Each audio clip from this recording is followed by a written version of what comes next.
First item of business is the approval of the agenda. Does anyone have an issue with the agenda? If so, speak up. Otherwise, make a motion.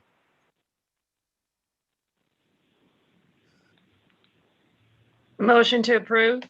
Thank you, Cynthia. Do I hear a second? Second. Thank you. Call the roll, please. All right. Yeah, but Commissioner Andrews, aye. Commissioner Ellis, Aye. Commissioner Hahn, Aye. Commissioner Phelps, Commissioner Hyder, Aye. Commissioner Crosby. Aye. Next item of business is a series of hearings that we're going to have. Can we approve the minutes real quick, Ransom? Approval of the minutes. Sorry, I'm just real excited to get to the hearings.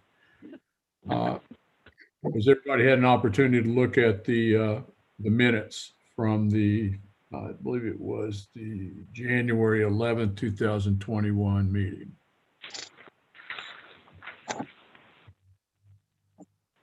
Make a motion to approve the minutes from that meeting. Thank you. For your second, Second. please call the roll. Commissioner Crosby, Aye. Commissioner Hyder, Aye. Commissioner Phelps, Commissioner Hahn, Aye. Commissioner Ellis, Aye. Commissioner Andrews. Aye. Okay. And Chairman Ellis, I'd like to also call roll just for paperwork's sake.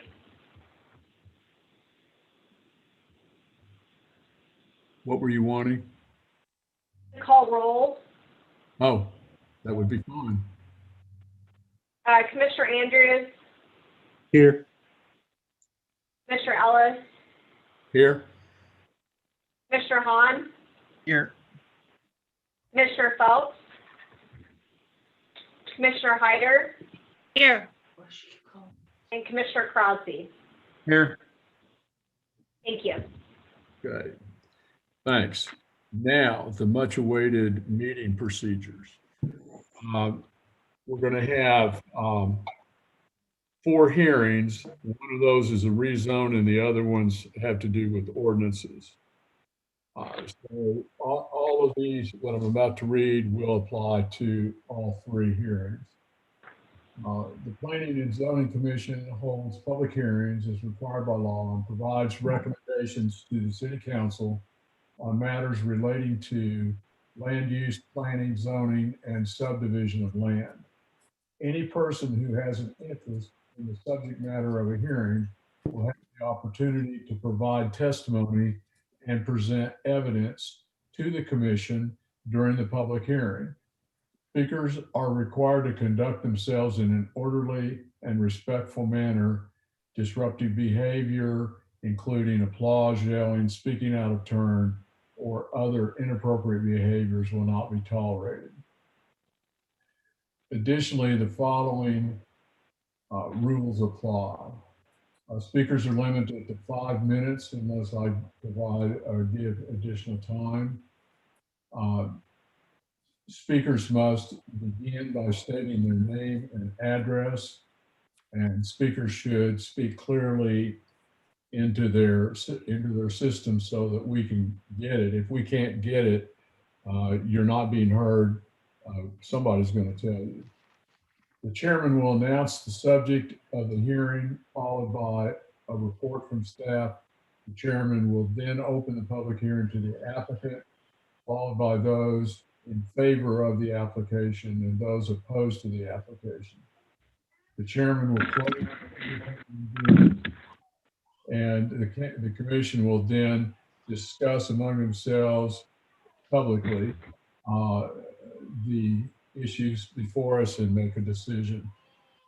The Planning and Zoning Commission shall base their recommendation and/or decision on information and evidence presented during the public hearing.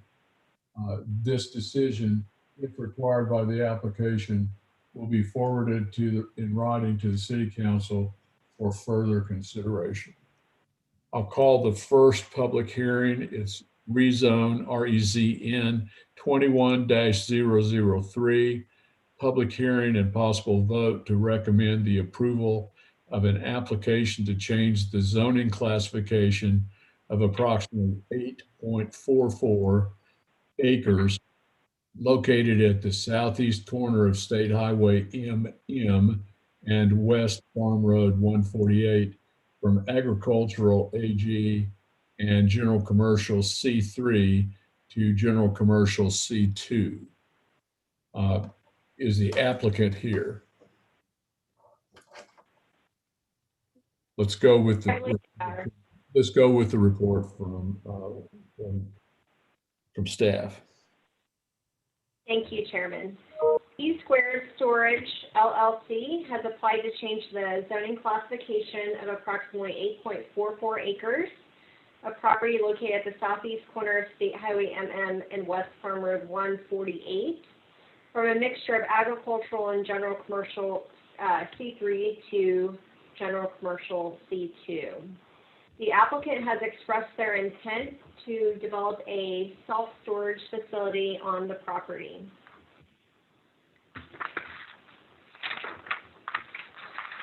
The property outlined in blue is the reference property we'll be reviewing this evening. The rezonings are reviewed for compliance with the city's comprehensive plan and also the city's other adopted plans, including transportation, water, and sanitary sewer. The city's adopted 2005 land use plan has identified the reference property as neighborhood commercial for the future land use designation as a mixed-use area, described as retail and office uses, including small neighborhood shopping centers and isolated retail businesses. The 2005 land use plan also identifies land goals and objectives relating to commercial development as follows. Expand the opportunity for new commercial development in the city by increasing the amount of land available for commercial development in the city, and to proactively consider rezoning requests where there are opportunities to provide land for commercial development. The general trend of development in the vicinity of the subject property, specifically along State Highway MM, is a mixture of industrial and commercial redevelopment. The subject property is surrounded by medium-density single-family residential, or R1N, and agricultural AG to the north, heavy industrial M2 to the west, general commercial C3 and agricultural AG to the south, and agricultural AG to the east. The land uses permitted in the local commercial or C2 zoning district include retail, restaurants, and self-storage. For rezoning applications, staff reviews the request for our capacity to serve potential developments and land uses. The parcel is in proximity to a 12-inch water main serving the Branco property on the east side of State Highway MM. Development of the property will require the extension of water from its current location north to the intersection of State Highway MM and then east along West Farm Road 148. The parcel is in proximity to an 8-inch gravity sewer main also serving the Branco property. Development of the property will require an extension of the sewer to serve the development. The sanitary sewer will flow from this location to the north Brookline lift station, then south to the Brookline South lift station before traveling to McElhaney and Schuler Creek, and then being pumped back up to the wastewater treatment facility. The water system, lift stations, and wastewater treatment facility do have the current capacity to serve the applicant's intended use. A traffic impact study, or what we refer to as a TIS, was not required for the rezoning application due to several very recent traffic studies along the corridor. Also, storage units have a very low traffic count generated by this type of use. The city will require a TIS with review by MoDOT for any development other than the use expressed by the applicant. The subject parcel does not contain any special flood hazard area or floodplain. The subject property does contain one identified sinkhole on the southern portion of the property, extending into Branco's property to the south. The Republic City Code does require a 30-foot setback for development, and a sinkhole analysis was previously submitted for the Branco project. As far as staff recommendation, staff does consider the proposed rezoning to be generally consistent with the goals and objectives of the comprehensive plan, consistent with the trend of development in the vicinity of the site, compatible with surrounding land uses, and we are able to serve with municipal facilities. Based upon this analysis, staff is recommending the approval of this application. I'd be happy to answer any questions you may have. Is the applicant here? Yes. All right. State your name and tell us what you want. I'm Dave Bodine with Pinnacle Design Consultants at 304 West Erie Street in Springfield, representing P Squared Storage. Just a quick thanks to Karen and all the staff for getting us this far. We greatly, as always, we greatly appreciate your help. Not a lot to add besides what Karen said. Just a couple of things to reiterate. From a traffic perspective, the storage use is a very minimally intensive traffic use. A facility this size may see as few as 12 to 20 cars a day. And then on the stormwater side, you know, we'll follow all ordinances, all the city ordinances with regard to stormwater and water quality, with a stormwater detention basin on the west portion of this site adjacent to the highway. That's really all I have that I wanted to reiterate, but I'm happy to take any questions. If there are, when we start discussing, is there anyone else that's in favor of the project, of the rezone? Hearing no one, is there anyone that's opposed to this rezone? Hearing no one, we'll close the hearing and go to discussion of this item. Who wants to go first?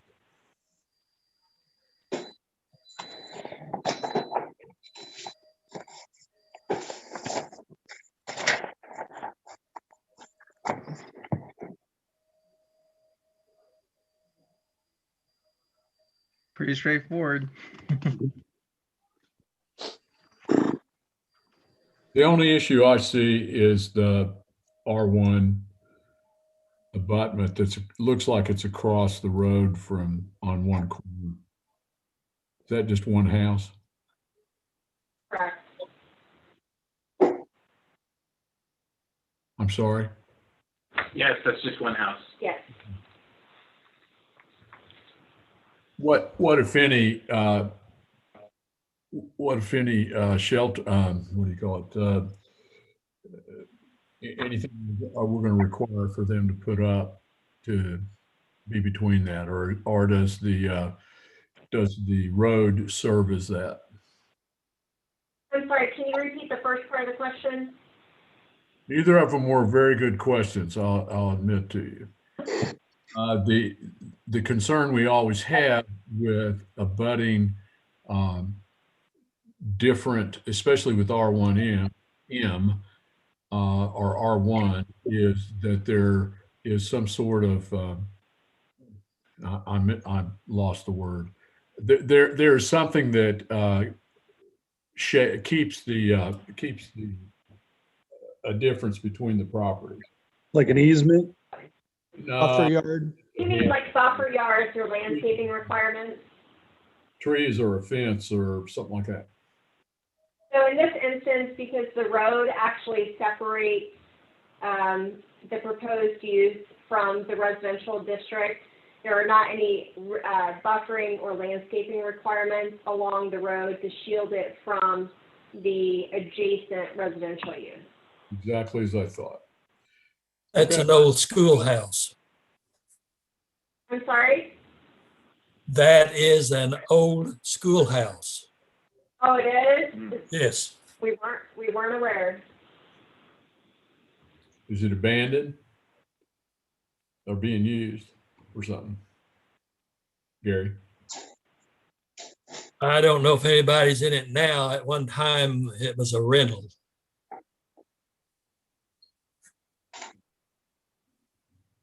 So what do we want to do on this? There's no more questions. Let's get to it. I I'll make- recommend. Okay. Go ahead, Kevin. Okay. I'll make a motion, or I never do this part, so I'll just make a motion to approve the rezone. Recommend the application to change the zoning classification of approximately 8.44 acres located at the southeast corner of State Highway MN and West Farm Road 148 from agricultural AG and general commercial C3 to general commercial C2. Yes. Gary? A second. All right. You want to call the roll? Yes. Can you tell me who seconded that? I missed it. It was Brandon Andrews. Brandon? Thank you, Brandon. Yes, ma'am. Commissioner Andrews, Aye. Commissioner Ellis, Aye. Commissioner Crosby, Aye. Commissioner Hyder. Aye. And Chairman, we have been notified by IT that we are having a technical issue. We are going to have to. All we just need to hop off, and then you guys can re-click this link in like a minute and a half and hop back on. I'm sorry, we're having an issue with our Zoom license real quick, so. And then we can resume from where we stopped off. Before The we, waiting room will be open here in just We a need moment. to actually exit. Yeah, we're gonna end the meeting. You guys can stay in what you're doing and then just click the link again with your app up. And then we'll, you'll hop back in the waiting room. We'll let everyone in real quick. I apologize for the inconvenience. Thank you for making it simple.